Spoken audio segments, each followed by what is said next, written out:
Hello, welcome to AccountableLove, where we trade past pain for future happiness. My name is Jerry. And my name is Aziz, and today we have a guest.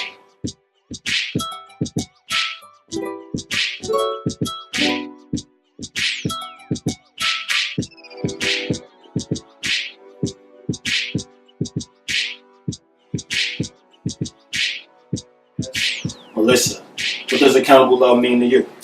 Accountable love means to me a disciplined alternative to loving and to being loved. And when I say alternative, I mean when you look at what we're told or taught that love actually is, it's actually the exact opposite. Love is work. So when we look at, love is kind, love is blind, love is unconditional. Love does have conditions. Love is not blind. Like, these are all things that you have to work at. And I turned 40, and it was almost like a light came on, and where I realized that the direction that I was going in terms of my relationships with those I love, it wasn't meeting my needs. And I realized that in a lot of ways I was kind of, feeling and being the person that was like really trying to like hold on and have these nurturing relationships and maintain the relationship in a way because, I've known the person so long, or I, have had so much history with the person, or I feel really connected to the person. And it didn't just stop there. I looked at what my relationships were with my children, and I realized that, like, even though I'm, have that old school kind of upbringing, in this day and age, I kind of took on like a new school kind of way of doing things, and still keeping some of the foundations from that being raised that way, but at the same time realizing that I wanted something different, and that I had to not only look at how I needed certain things from those people who were my support network, who were people that I've known for a long time, or people that I loved and held very dear to me. Like, I had to not only look at what I needed from them, but what they needed from me. And that kind of started me on this journey. When did you decide that I, Melissa, need to make the necessary changes? Because although I was taught that love is unconditional, that is really not the case. Okay, good question. It really started, what's crazy is that it started really with a health journey. It started that I was Physical health or mental? Physical health. And it started with that. It started that, like, I turned 39. So really a year before it. So at 39, I just, like, wanted, from an ego standpoint, I just wanted to, like, be 40 and be like this bad. Like, what? I wanted to be like a MILF. Like, I just wanted to be this bad chick. Like, so it kind of started from there. And then as I grabbed hold of like my health and realizing that like that was, the one thing I really could control, because I couldn't control other people. And I come from this school of like, if I'm gonna teach something, I kind of have to like live by it. So I started with health, and then I moved on from health, and I started, mentally realizing like a lot of things about myself. And I did spend a lot of time of my life not really dealing with a lot of emotional things, kind of, putting on a back burner, compartmentalizing it, dealing with it through like anger and just being like downright nasty. And it when I stepped back and looked at that, it wasn't helping. And then I hit 40, and I said that like at my 40th birthday, I was going to truly like take hold of it. So the part two of my question was, how did everyone that you had relationships with, how did they take the new Melissa? How did they deal with that change? Well, in the beginning, because it started out as health, everybody was, they were for it, and because it gave enlightenment for them as well, and like I was I'm the person that like, okay, we're getting healthy, so like everybody in the house gets healthy, and so my kids were like, why when you go on a diet, we all gotta go on a diet. Like, they kind of went that way. And I was like, see, it's not a diet this time. It's like a whole lifestyle change. So Definitely. And- That's the point. A lot of and- people use diet. But Exactly, and they were for it, as like I, went to the gym, came back, and they could start seeing like the changes in the body, and they were like, I'm so proud of you, and it's great. And they were even my checks and balances when like I kind of, wanted to go a little hard with honey buns, and I was about to say that we had the honeymoon episode, yeah. exactly when it was like the honey buns, and it was and they were supportive of it, but when it got to the evolution itself, it The mental part of it. the mental part of it, exactly. the spiritual part. The spiritual, yeah, you're right. All of that. It got to a place where it got a little choppy. And, it was different for my kids because they range in age. So it's, 18, 8, and 2. And the 18-year-old was, like, with it. She really supportive of it. Except in certain instances when I had to kind of bring certain truths to her. I think that, she took it in, but it was a little rough at times. My 8-year-old still being in that, like, growing up stage of life, she remembers the old mommy. Mm-hmm. So it's kind of hard when you're transitioning and she's... And it's still a transition because, when we get to the part of, like... I pop her, you know what I mean? And now I step back from popping because I actually want to understand why you do what you do or said what you said. And I think that like that part of it is a little weird for her because she's used to you. She's used to me dealing with it in a certain way. So now when I'm like, no, we're not going to deal with it this way, she kind of give me that side eye like, yeah, I don't really know what's happening. But we definitely have a better relationship than we had before. When it got to friends, that's where the road got a little choppy. Yeah, because it got to this place where like I was saying things, and it wasn't that I didn't say the things before, but I would more say it when I was not only living it, but not even that. Like when I was, and it's not even the accountability. Like I literally, I literally would deal from a place of being annoyed and being angry, and so when so that's what you used to lead with. Exactly. Yeah. Rather than like really trying to have an actual conversation, it'd be like before you got there. Exactly. So it'd be like this is me checking you. I'm gonna check you. Yeah. The other thing is you began to realize how much you valued a relationship that maybe the other person or other people didn't necessarily, have the same value. So the best example I can give for that is, how you read on like social media, you see these things that say like, oh, when we're, no matter if we don't talk, if we don't see each other, if we don't speak, like we're still friends. And like you think to yourself, like time does create distance. And you really don't even know the person. You don't. And you realize that like, you read that and I'm thinking like a year ago, 2 years ago, 3, I would have been like, oh, definitely, I got a bunch of people like that. But then like as you get older, you want people to be a part of, your everything. So, I mean, and there's definitely people that you actually love and, there's a distance. Yeah, so of course, yeah. They write that on, and they write that and they say, you pick up where you left off is because you trade in stories and you do have a love and a passion for these particular people. But when you prioritize, when we're talking about priorities, we're literally talking about people that's in our day to day. Yeah. Like those people aren't the priority of the people that's in our day to day because we make it our business to talk to the people that's in our day to day. And having children, and having a partner and having a job, like them friends have been there. And whether you just acquired them, they're in your personal life. A job is not your personal life. Your friends should know your kids, so therefore they should be able to come over into your house. They should know your husband, so therefore they can come over and hang out and basically crack jokes, and y'all all be in the same space where y'all actually are spending time.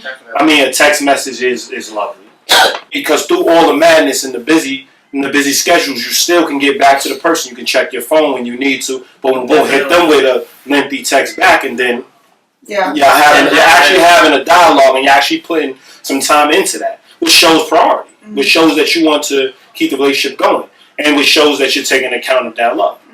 So like, I wanted to really understand the transition between why actually certain relationships that, like, you've been friends with somebody for 20 years, or you've been friends with somebody for 15 years, in 10 years. Why, when you make these changes for the better, why does it now hurt the relationships that you had? I think that happens because when you go through an evolution of self, or even when you go through you're just making it a health journey, right? Like you change your company. You change what you do with your friends. So if you're deciding that you're going to be healthy, and normally how you hang out with your friends are like pizza and wings, like that now can no longer be the way in which you hang out. But you can still hang though. You can still hang. Let me give you an example. I know Aziz is always so annoyed with my dietary examples, but I will say this: I'm now vegan. My name is Joey. Now I'm vegan. I wasn't always a vegan. I used to be. I love to eat. Well, not to say I don't love to eat now, but I would eat all types of stuff. So Doritos. Yes, I miss me some Doritos. Fried chicken. My fried chicken, mac and cheese, whatever. Sky was the limit. Yeah. Like the sky was the limit. So I would eat. I knew how to throw down. It's a food. But I changed the way that I eat now. But although Aziz and I can't necessarily connect on the piece of chicken, we can find a place that we can both eat at, and then it works for both of us. So it doesn't necessarily have to change. You're right, and so I would agree that it wouldn't have to change, but I do. Yeah, before I was interrupted, voice. Yeah, exactly. Like let me finish what I was saying. Yeah, seriously. But for me, it's the fact of like now that you have become healthy and you start. They come from a judgment place. Well, you just want to. You judging. Yeah, because you want to share the information. So now you're like, okay, listen, I don't, and this is the best, or I don't think you should, or whatever that is. And people do, and myself included. Like the minute you say something that I know, is a flaw, it's almost like, oh, you can see that. And then it's like, oh, you put it out. Now you're putting it out there, although I might have known it. And I think that it then made people, it makes people uncomfortable. And then people don't really know how to take it. But people literally feel like you're pushing your views on them or your values. Absolutely. And I think the biggest thing is for us to have an understanding of, though you are pushing it, your intention is to. It's all for the right reason. Exactly. You should know why they're still eating chicken. Exactly. And that's what a friendship would be. Yeah, exactly. Like you come in, you have new information, but you still have a sense of self where you understand. That this is why I still and so continue for the healthy journey, like I said earlier, the healthy journey was like the easiest thing for people to like jump on it with me because they could take the information, but you still get some fried chicken. They could still get some fried chicken, but they were supportive of the fact that I was becoming healthier. So clearly they saw what I saw. They may not have wanted to say it was getting out of control. So they just kind of, they're glad I got to that point, and they're glad that I pushed it, and they're glad that, I was, disciplined enough and determined enough to change that about myself. But when it got into like the more interpersonal, conversations. Like what would be an example? Like the way in which you may live your life. Or okay, so the company, company that you keep, like, let's say drug use. Now your comments. Okay, so we're talking about so when drug use, like you're no longer like I don't agree with the fact that you may be using recreational drugs, like maybe using marijuana. I wanted you to say that because I didn't want anybody to think that you was like sniffing coke or whatever. So I just wanted you to be clear that we're talking about weed people. Like when you said absolutely, I'm like you like shooting up and shit like that. So let me be clear. So people smoking weed. So now like you smoking, you rolling and you smoking, and I don't agree with that. So I choose not to put myself around that company because I also have kids, and you can't now be doing it and then try to tell them that it's wrong for them to do. And I was kind of in this place where it was like, oh, because I had flaws and I had vices. It was like, how do you then judge somebody else because you yourself have your own issues that you have to deal with? But the reality is that we judge every day. The majority of the time, we just don't speak on it. Mm-hmm. But we do judge. So, like, we don't want to call people, fat. We don't want to say that someone's unattractive. We don't want to say those things because, people are like, it's me. When you say we, meaning society. No, not you. But society. But society is like, you're taught that like if it's not something nice, you shouldn't say it. So I don't say you roll up on somebody just randomly, but like if your friend is putting something on, that's not flattering, you should say it. Because I I don't want you to ride with me on that. I want you to tell me that. Because you would be on Snapchat. Because you would be on I would be a meme. I'm gonna be a meme. I'm gonna be a photo. It's gonna be something crazy. And then the reality is like now you're associated. You know, and then we're connected. Mm-hmm. So it's like I don't want you wearing something crazy, and now people are like, "Damn, you see that?" Like we're connected to each other. So it gets into like it just gets into this place where it's like, you know, we all do judge. Mm-hmm. We all pick and choose what we are going to say that we judge about or judge on, and we actually penalize people for passing a judgment, but we actually. Like I said, we judge every day. No, you penalize the people that are actually going to have that actually say it. Yeah, say it. Absolutely. Just to say it, they now go time and place. They now always say that why would you embarrass somebody or why would you? And like how I see it, definitely like the accountable love portion of it is telling you that the bathing suit ain't flattering. Like you truly love a person, you don't put them at risk. No, you don't put them at risk. You find them an alternative. Yeah, definitely. So like, there's a lot of things that we sit and we allow our friends to do and then call it love. Yeah. I think really we're just not courageous enough. There's times that, you know, my friend was walking down the street and maybe smelled on his underarms and everybody's looking at each other, but nobody's saying it. You know, and I've been that person and I looked in the mirror and I'm like, that's not being a good friend because we could have walked up, God forbid, it was a good thing that we went from one place to the next. Yeah. But we could have stopped and talked to girls. Yeah, he could have walked up on there. They would have been like, "Yo, you just stink, dude." And that you get that label.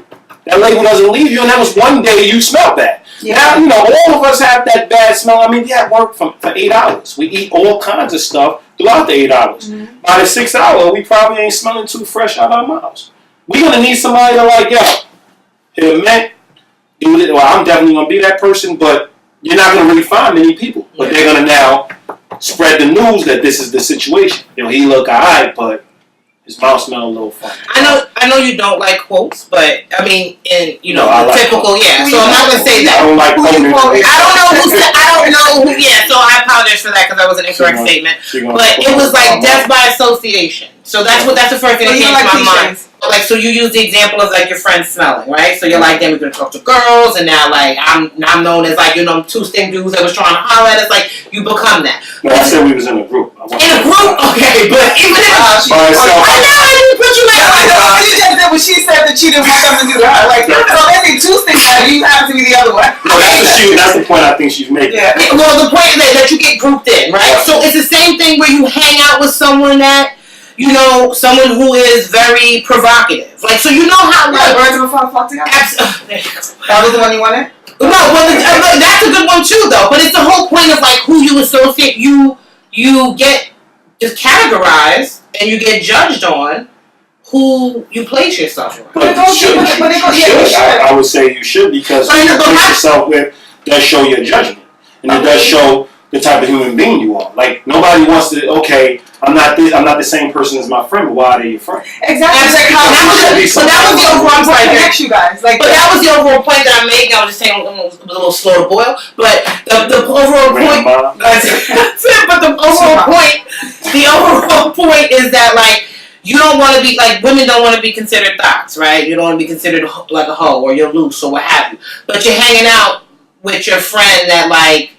Is like is provocative in the club, provocative when she's like, you know, around the, you know, on the block. Like you do get associated with that. So when you're like, oh, I can't, like I'm not my friend, you know, like Jerry said, like you're not your friend, but you are connected to your friend. So like what's if you're not like this, then how does the connection create itself? Definitely. I mean, there's a representation. Absolutely. Should be a representation. But this goes into the segue of, because we were talking about, yes, we should all be honest with our friends. Aziz don't like my braids, I got luggage, whatever. The point is that, you know, we should all be honest with our friends and they should be the first line of defense. But I would like to say this though. You guys connected, and I'm sounding like Dr. Phil. Shout out to Dr. Phil. But I would like to say this, that, you know, would you say that you guys connect, the reason why your friends didn't go through this mental health journey that will benefit everyone is because you guys connected on your vices? That was the foundation of your connection?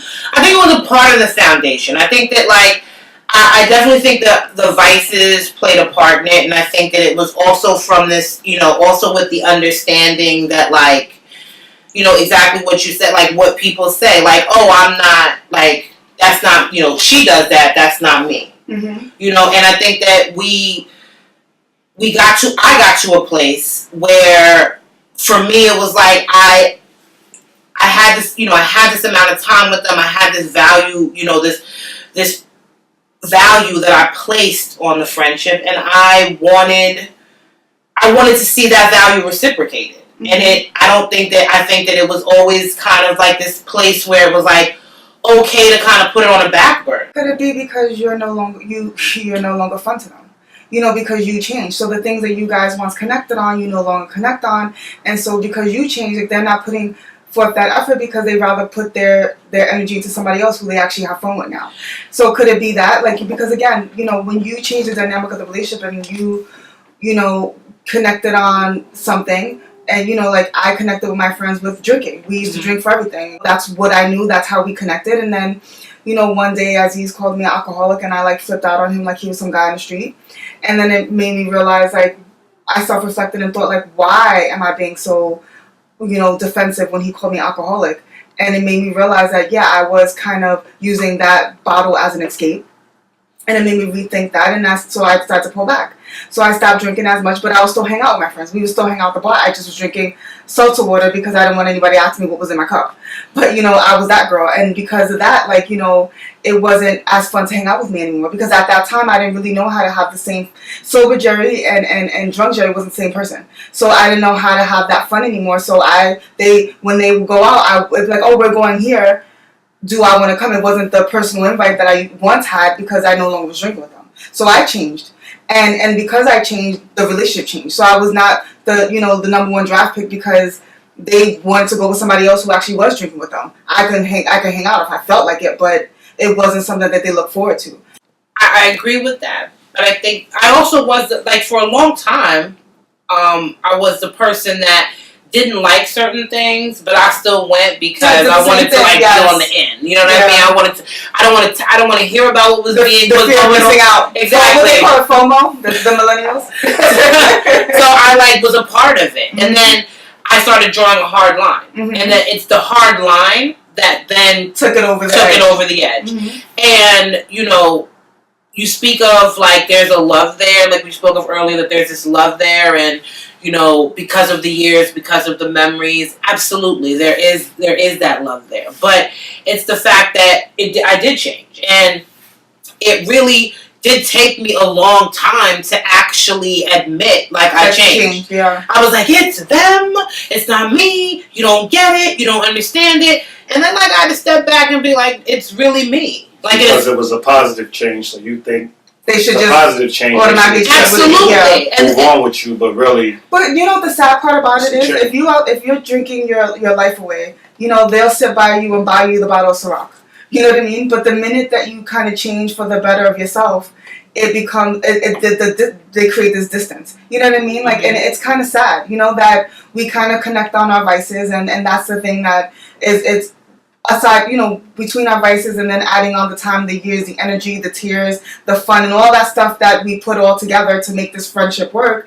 And then, you realize, like, if you're trying to better yourself or you're doing things for a better Melissa or a better Jerry, and you realize that, it's not something that they can relate to, so they let you kind of stand alone. You know Definitely. What I mean? Yeah. Like, it's sad. It is sad. It's not, I think on the longer, like, on the broader scale, I think that you didn't just change. Let's say I'm talking about drinking or using other means of escape. I'm just saying, like, I think what changes all around mm-hmm. is the fact that you now started holding them more accountable for the things they were doing. So they're, like, when they are drinking, you're asking the why. No, but you're sober, yeah. So you're able to see everything. They feel judged. Yeah. You're able to see everything they're doing or everything they're not doing. Or, like, you're able to see, so they just feel judged by the sober person because we're all drinking and you're not, mm-hmm.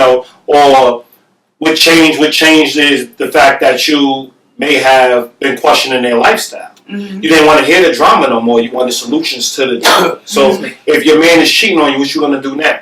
Yeah. You know, like, you start asking those questions. I mean, I know when I was a lot younger and I actually was running the streets and I had I could call up 70 people. Mm-hmm. Like, we sit in the park and nobody wanted to walk past that park because there was so many people. Guys, yeah. And when it was time for me to change my life and not hang out and not do all the negative things in the street, and I actually now started going to school and doing all the more responsible things, only 5 people went with me. Mm-hmm.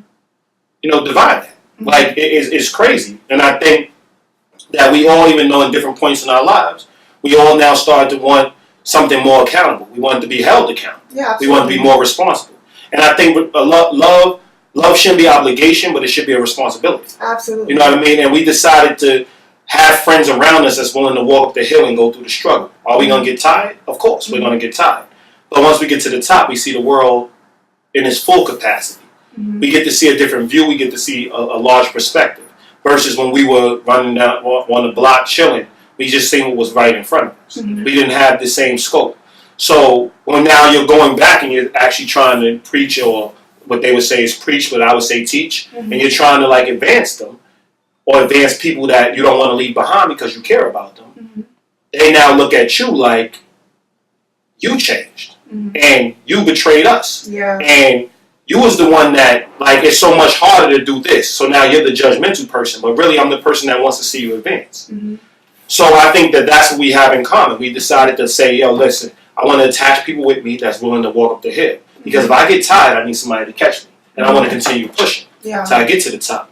So I think that that's what the adjustment is. And then those people that you do leave behind, whether they're friends, family members, I think there's a lot to be said that they are entitled to have their own understanding because that's where they've been. Yeah, of course. But if you're trying to advance them and grow them, wouldn't that be what true love is? It is, but they have to be ready to walk up. They have to be ready to put their sneakers on, lace them up, and actually walk up the hill. Sure, I get it. Yeah. Your initial understanding. No, yes. Because I think anytime you have a group, you can't just betray them. No. Absolutely. I mean? Because they signed up for one person and then you ended up being another. Yes. They have to learn how. They need to want to be willing to also transition with you. But I think that's a part of, and a lot of people define loyalty as just sticking by somebody and supporting somebody regardless. Yeah. I think loyalty is actually challenging people to be their best when they're at their worst, and encouraging people to be their best when they are their best, mm-hmm. Encouraging it. So why can't you look at the relationships and the people you love and now hold them accountable for living a greater life when they're not living a great life? Mm-hmm. Yeah, I agree.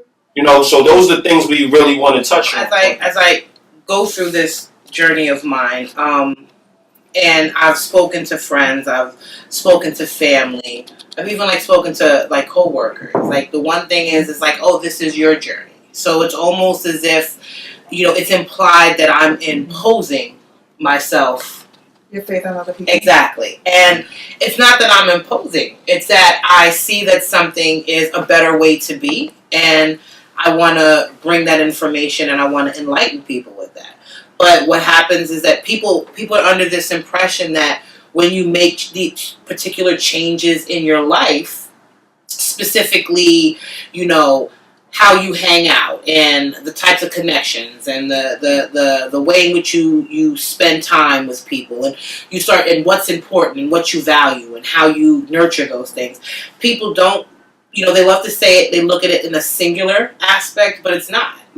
This is not the journey. This is not just my journey. This is my journey with my children. This is my journey with my family. This is my journey with friends I've had and friends I will have, and friends that, who decided to take the journey with Melissa and kind of, maybe at the point that they're at now, pick and choose certain things that they're ready to change in themselves, but are willing to be enlightened. And so with that, it's not, it's not a singular thing that I'm doing. It started out as a singular thing, and then it became something that kind of broadened itself. So I'm having much better conversations, with my mother. My mother and I was very strict, was the disciplinarian in our family. And I was pretty much the wild child. So it was I didn't want the structure. I kind of wanted to do my own thing. Growing up in a West Indian household, that craziness and doing stuff, that wasn't an option. there was a plan and an expectation, and it's not that I didn't want to uphold the expectation, but I really wanted to I kind of wanted to branch out and have my own path while still keeping certain core values and principles and a foundation, but I wanted to make my own way in this like artistic kind of understanding, and that that wasn't not happening. That wasn't really the choice. Like it was certain things were like the ground rules, and like this was the blueprint. Like this is what you were gonna follow, and it made me step back from having a lot of conversations with my mother about certain things, because I just felt like it was just going to be a more frustrating, annoying conversation. And growing up, when we got into like it, she was going to judge you. Mm-hmm. Absolutely. And then, but also like growing up, when we would, and as I got older, we get into it. It just becomes like such a negative interaction. Like we're screaming at each other, we're yelling. You guys are matching emotions. Exactly. So I'm not hearing her, she's not hearing me, and I'm dealing with her, as how I remember her to be or how she's always been. Definitely. And coming to this place now, it's allowed me to realize that like I'm judging her the way I think she's judging me. And if I'm not allowing her to speak from the honest place, because I'm judging on how it's making me feel or how it's coming across to me. And then what happens is like we don't progress. No. And so I find it more annoying and more frustrating to talk to her rather than actually realizing that like, what she's saying is actually making sense. And where I am now, I'm actually able to have better conversations with her. Now, do we still have the mother and child dynamic where it's like, all right, mommy, all right, okay, yeah, we do. No. But we are able to actually speak to each other. Now working towards a better relationship. Absolutely. Yeah. And so now this is not 16, 18-year-old Melissa. This is like grown woman and Melissa. Knowing that there's going to be hiccups, knowing that it's just the willing. And the accountable Melissa, the Melissa that matured, the Melissa that understands that although your mom, like we're both adults as well, absolutely, and we should be able to have a decent relationship, or because that's what you guys want, and you don't need to match emotions with each other anymore. Absolutely. Because like you said, that gets you nowhere. So you at a better place. You at a place where now your relationship could get even stronger. Absolutely. I do want to just thank Melissa. Thank you for coming. For coming by and joining the podcast. I know we just got intense at the end. Yeah. But this is how we do. This is Accountable Love. My name's Aziz. I'm Jerry. And this is Accountable Love. Thanks again.